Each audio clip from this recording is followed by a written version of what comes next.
আসসালামু আলাইকুম, hello everyone. আপনারা সবাই কেমন আছেন? আশা করছি ভালো আছেন। আজকে নিয়ে চলে আসলাম স্পাইসি চিকেন উইংস রেসিপি নিয়ে। রেসিপি বলতে সবাই কম বেশি এগুলো সবাই সব কিছু রান্না করতে পারে, কিন্তু এক একজনের রান্নার ধারণ এক এক মতো। তাই আর কি আমরা কীভাবে রান্না করি, কীভাবে শর্টকাটে কীভাবে সব কিছু তাড়াতাড়ি করা যায় আর টেস্টিভাবে করা যায় সেটাই আমরা ট্রাই করি। এই তো এখানে টমেটোগুলো সিদ্ধ করে ব্লেন্ডার করে নিলাম, এখানে আদা রসুন দিয়ে নিলাম পরিমাপ মতো।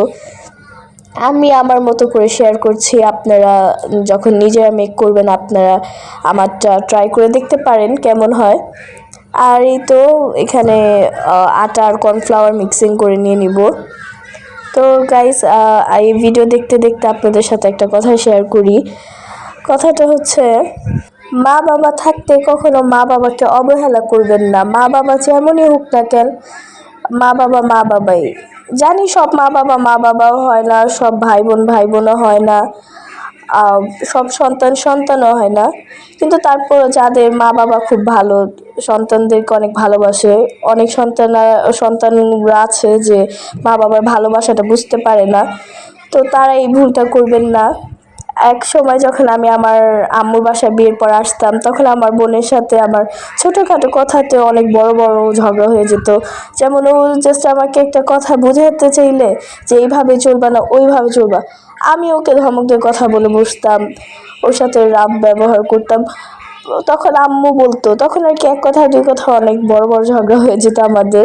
তখন আম্মু বলতো যে তোরা এখন এইরকম করস, আমি না থাকলে ঠিকই তোরা মিল থাকবি সব সময়, তোদের সব সময় তখন ঠিকই একদম ভালোভাবে একদম থাকবি, আসা যাওয়া করবি, আমি আছি তো এই জন্য মর্ম বুঝিস না। আম্মু সবসময় এটাই বলতো।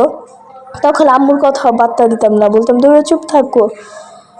আম্মুর কথাটাই সঠিক হলো, এখন আম্মু নাই আব্বুও নাই, কিন্তু আমরা বোনরা আমাদের সম্পর্কটা আলহামদুলিল্লাহ খুবই ভালো। ও একটা এখন আমাকে বকাও দেয় না, ও আমাকে কিছু বুঝাইতেও চায় না। আর ও এখন আমাকে কিছু যদি বুঝাইতেও চায়, আমি সেই বুঝটা নেই যে না এখন তো মা নেই, ও হয়তো বা মার জায়গায় ও বুঝাচ্ছে।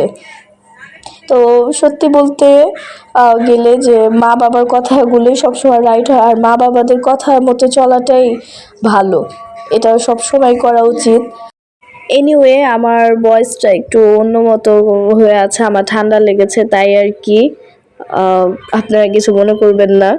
এগুলো আপনাদের কাছে কেমন লেগেছে, কথাগুলো কেমন লেগেছে কমেন্ট করে অবভিয়াসলি জানাবেন, আর কেউ নেগেটিভ মাইন্ডে নেবেন না আশা করছি।